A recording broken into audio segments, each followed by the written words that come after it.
starting in 5 seconds.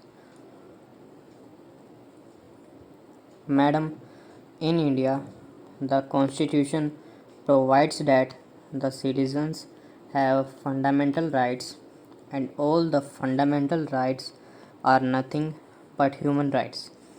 The basic law provides that these fundamental rights can be enforced by moving the courts for their protection.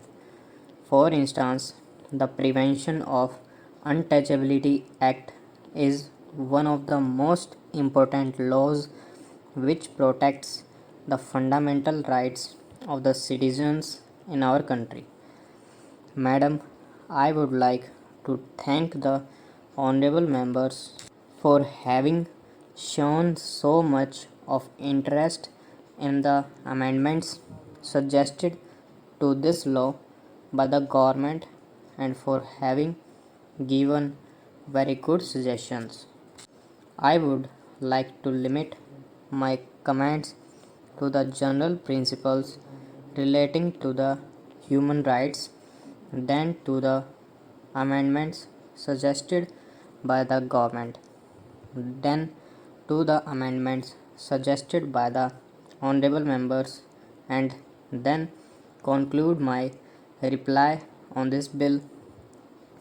We all know that in the parliament as well as in the state legislatures, questions are asked from the government as to how the fundamental rights were violated and as to how the government failed to protect the fundamental rights of the citizens. That is one of the most powerful instruments available to the representatives of the people to protect the fundamental rights. We have a strong judiciary in our country. At the apex is the Supreme Court. At the penultimate level are the high courts, and at district and taluk levels there are lower courts.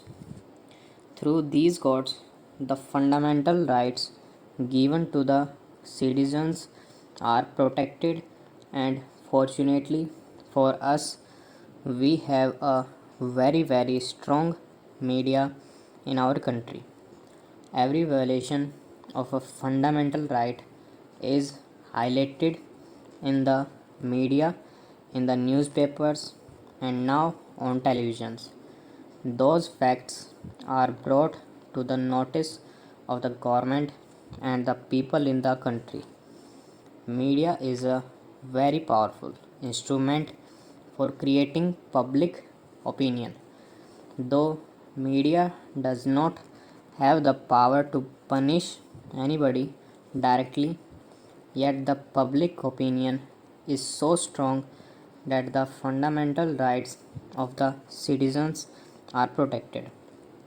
Over and above this, the National Human Rights Commission was brought into existence. It was provided in the law itself that the state governments may have the state human rights commissions. This is over and above what was already available to the people in the country. Madam, one of the amendments which has been suggested is not allowing the magistrate to refer the matter to the Human Rights Commission. I am not in a position to accept this amendment. The scheme of the law that we have with us is this: any person who feels that his human right is violated can go to the court and get the remedy. If he thinks that going to the Human Rights Commission is easier and more helpful, he can go to the Human Rights Commission. He can make an application and can get the relief. There are one or two points which are made here and one of the points was the National Human Rights Commission should be given some authority. Madam, what is said in this respect is correct, that they do not have the direct authority to see to it that the findings given by them become binding on all. But then we have many other organizations in this respect. The most powerful body in the country is the Supreme Court. What is said by the Supreme Court has to be followed. Even if you do not like the order given by the Supreme Court, it has to be carried through. That authority is given to the Supreme Court, the High Courts, and the other lower courts. That authority is already given. This is not something of the same kind. This is something bigger and different. If we study the charter given to the Human Rights Commission, it is something bigger. It is related to the policy making, it is related to the research, it is related to the bigger issues. If the Human Rights Commission comes to the conclusion that something in which punishment has to be awarded, the Commission will not award the punishment, but it will refer the case to the Supreme Court, to the High Court, to any other court for punishment, and then the punishment will be given by that court. This is the arrangement.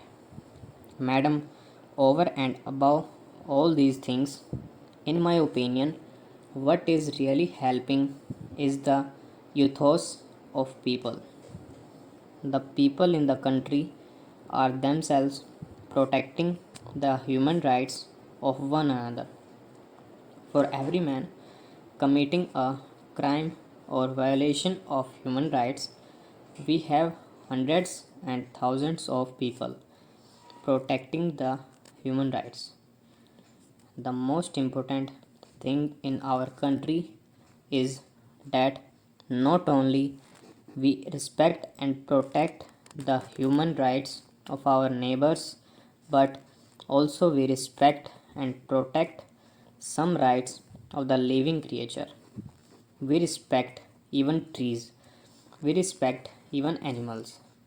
That is our attitude towards life, and it is really helping us. I would like to say that the media today in our country is not having any sanctioning authority power to punish anybody. And yet, how powerful it is, because it creates public opinion. The United Nations is an international body which is presiding over the matters relating to the most powerful nations in the world. It has no power to punish, yet it has the power to create the public opinion, and that public opinion is more powerful than the authority which is given to anybody to punish anybody. The Human Rights Commission is something like this. It is something which can be treated at a very, very high level. But as far as the actual functioning is concerned, it is the Supreme Court and the other courts which are punishing and is seeing that the order passed are implemented. But to the extent it is necessary and possible to give more powers to the Human Rights Commission, we will again examine it, and wherever necessary and possible to do something in this matter, we will be happy to do that. Stop.